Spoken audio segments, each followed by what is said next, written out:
Au nom du Père et du Fils et du Saint-Esprit, Amen. Grande joie d'être là avec toi en ce mardi 14 février. Et je te rappelle, de marquer like dans ton appareil, d'accord? Pour dire que tu aimes la Lectio Divina et fais connaître la parole de Dieu. Partage la Lectio Divina avec les gens de ta paroisse, de ta famille, dans ton travail, parmi tes amis, d'accord? Maintenant, la première lecture d'aujourd'hui, c'est Genèse chapitre 6, à partir du verset 5. Nous dit ceci. La Seigneur vit que la méchanceté de l'homme était grande sur la terre et que son cœur ne formait que de mauvais desseins à longueur de journée. La Seigneur se repentit d'avoir fait l'homme sur la terre et il s'affligea dans son cœur. Le Seigneur dit, je vais effacer de la surface du sol les hommes que j'ai créés, puis, depuis l'homme jusqu'aux bestiaux, aux bestioles et aux oiseaux du ciel, car je me répands de les avoir faits. Mais Noé avait trouvé grâce aux yeux du Seigneur. Le Seigneur dit à Noé, entre dans l'arche, toi et toute ta famille, car je t'ai vu seul, juste à mes yeux, parmi cette génération. De tous les animaux purs, tu prendras 7 paires, le mâle et la femelle. Les animaux qui ne sont pas purs, tu prendras un couple, le mâle et la femelle. Et aussi les oiseaux du ciel, 7 paires, le mâle et la femelle, pour perpétuer la race sur toute la terre. Car encore 7 jours, et je ferai pleuvoir sur la terre pendant 40 jours et 40 nuits, et j'effacerai de la surface du sol tous les êtres que j'ai faits. Noé fit tout ce que le Seigneur lui avait commandé. Au bout de 7 jours, les eaux du déluge vinrent sur la terre. Qu'est-ce qui se passe, Seigneur? Ici, le Seigneur, il est triste de la création. Parce que Dieu avait tout créé. Et nous avons vu la semaine dernière, le Seigneur a vu que cela était bon. Le Seigneur, quand Dieu a créé l'homme, Dieu a vu que cela était très bon. Et maintenant, qu'est-ce qui se passe? L'homme commence à détruire. À cause du péché, l'homme commence non pas seulement à détruire la création, mais l'homme commence à se détruire entre eux. Les hommes commencent à se détruire. Ça veut dire que c'est le péché qui veut parler plus fort. Et le Seigneur est triste de voir comme les gens ne s'aiment pas. Et nous devons poser la question, comment nous vivons le respect entre nous, l'amour entre nous, le pardon entre nous, la vie fraternelle entre nous? Parce que parfois, il y a beaucoup d'abus d'autorité. Ça veut dire que la personne a un pouvoir, elle va écraser les autres. Mais ce n'est pas ça. L'autorité, ce n'est pas pour écraser les autres. Ce n'est pas pour faire des autres mes employés, mes esclaves. L'autorité, c'est pour faire grandir l'autre. Nous devons apprendre à nous aimer, à nous respecter les uns les autres. Et malheureusement, on ne sait pas. Parfois, on ne sait pas. C'est pour cela que la parole de Dieu, la Lectio Divina chaque jour, c'est une école pour nous apprendre à aimer, pour apprendre à pardonner, pour apprendre à comprendre l'autre, à pouvoir faire la volonté de Dieu et de faire que la grâce de Dieu soit là au milieu de nous. Non pas le péché. Mais chacun de nous doit réfléchir à la façon dont nous vivons les uns envers les autres. Dieu ici, il est triste de la création, il va tout détruire. Mais quand même, nous voyons la miséricorde de Dieu. Dieu va prendre la famille de Noé, aussi les animaux, pour que l'humanité ne s'efface pas sur la terre, ni les animaux. Nous voyons quand même ici la justice de Dieu, et aussi nous voyons aussi la miséricorde de Dieu. Maintenant, le psaume d'aujourd'hui, c'est le psaume 29. Le psaume 29, à partir du verset 1, nous dit ceci. Rapportez au Seigneur, Fils de Dieu, rapportez au Seigneur gloire et puissance. Rapportez au Seigneur la gloire de son nom. Adorez le Seigneur dans son éclat de sainteté. Voix du Seigneur sur les eaux, le Dieu de gloire tonne. Et le Seigneur sur les eaux innombrables. voix du Seigneur dans la force, voix du Seigneur dans l'éclat. Et après le verset 9, le verset 9b. Elle dépouille les fauteuils. Dans son palais, tu cries gloire. Le Seigneur a siégé pour le déluge. Il a siégé, le Seigneur, en roi éternel. Mais qu'est-ce qui se passe ici à travers les déluges? C'est un temps de purification. Dieu ne veut pas détruire. Dieu ne veut pas détruire, faire du mal à l'humanité. Mais Dieu ici veut nous parler d'une purification. Et nous tous, peut-être, le Seigneur veut nous purifier.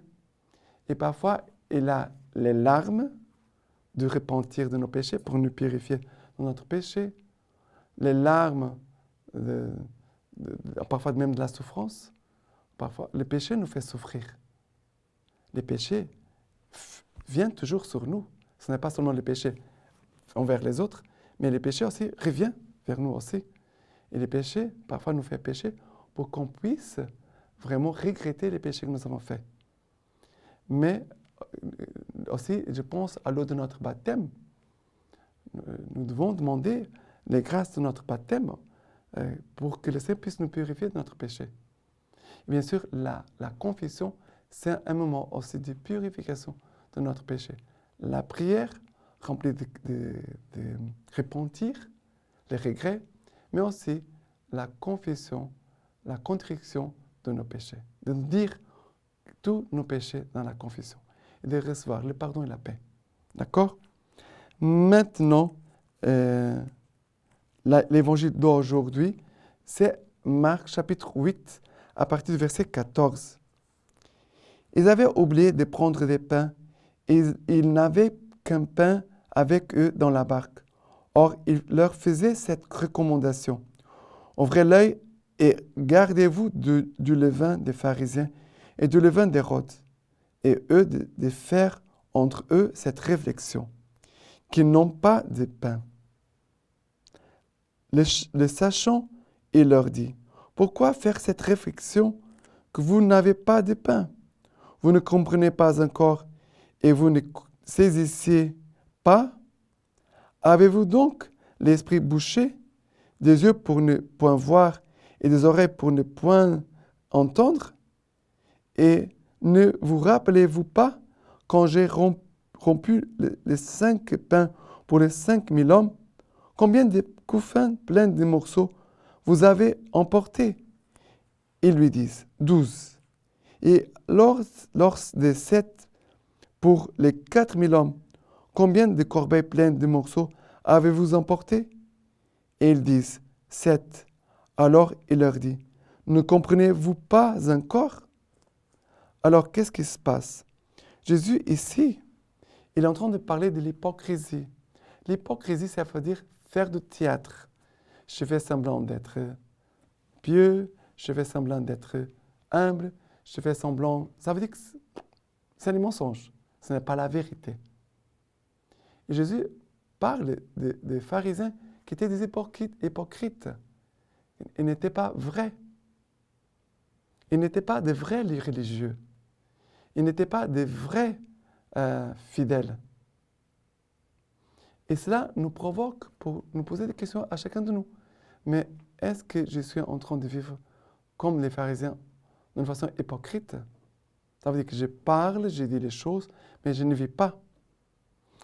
Et c'est toujours très douloureux pour nous, surtout, je pense, pour nous les prêtres, les religieux, parce que parfois, nous devons parler des choses et nous devons annoncer la vérité, annoncer ce qui est de l'ordre de la doctrine de l'Église, de la vérité de la parole de Dieu, de Jésus-Christ, notre Seigneur. Et parfois, bien sûr, on se voit à nous-mêmes et on se dit, mais cela, je ne le vis pas. Mais quand on dit ça, je ne le vis pas encore, ce n'est pas pour dire, voilà, c'est comme ça. Non, ça doit nous provoquer pour dire, mais je dois faire des efforts. Je dois demander l'Esprit Saint, la force en haut, pour que je puisse faire des progrès. Il ne faut pas s'arrêter. Dans la vie spirituelle, soit on avance, soit on recule. Mais rester sur le mur, personne ne peut rester. D'accord? Et le Seigneur nous dit, ma grâce est toujours surabondante. Le Jésus, c'est cela qu'il dit, par la multiplication des pains, ma grâce est toujours surabondante. Confions, et appuyons-nous sur la grâce. D'accord? Maintenant, aujourd'hui, nous célébrons Saint Cyril et Saint Méthode, les saints patrons de l'Europe. Et maintenant, nous dit ceci, la lecture patristique. Constantin, qui allait prendre le nom de Cyril, accablé par ses travaux, tomba malade. Et comme sa maladie s'est prolongée, il eut un jour une vision de Dieu et il s'est mis à chanter. Quand on m'a dit, nous entrerons dans la maison du Seigneur, mon esprit s'est réjoui et mon cœur a exulté. Lorsqu'on l'eut revêtu des ornements sacrés, il demeura ainsi toute la journée. Il était plein de joie et disait, désormais, je ne suis plus le serviteur de l'empereur, ni d'aucun homme sur terre, mais seulement du Dieu Tout-Puissant. Je n'existerai pas, puis j'ai existé, et je serai éternellement. Amen. Le lendemain, il revêtit le sang habit monastique, et ajoutant la lumière à la lumière, il s'attribua le nom de Cyril, qui appartient au Seigneur. Le nom Cyril, ça veut dire qui appartient au Seigneur. Il vécut 5 jours sous cet habit, comme l'heure approchait où il devait entrer dans son repos et partir pour les demeures éternelles. Il priait les mains élevées vers Dieu et il disait en pleurant, « Seigneur mon Dieu, tu as créé toute la hiérarchie des anges et les armées des esprits invisibles, qui a déployé les ciels et fondé solidement la terre, qui a amené tout ce qui existe de la non-existence à l'existence. Toi qui exauces toujours ceux qui font ta volonté, te vénères et observes tes commandements. Exauce ma prière et garde ce troupeau fidèle qui t'appartient, auquel tu as donné pour chef les serviteurs incapables que je suis. » Et voilà, il dit, après avoir donné à tous les baisers de paix, il dit, béni soit Dieu qui ne nous a pas livrés à la morsure de nos adversaires invisibles, mais qui a brisé leurs pièges et nous a ainsi délivrés de la mort. Alors il s'endormit dans le Seigneur, âgé de 42 ans. Maintenant, je vous laisse la bénédiction par les mains toutes pures, la Vierge Marie. Que Dieu Tout-Puissant vous bénisse et vous garde, le Père, le Fils et le Saint-Esprit. Amen.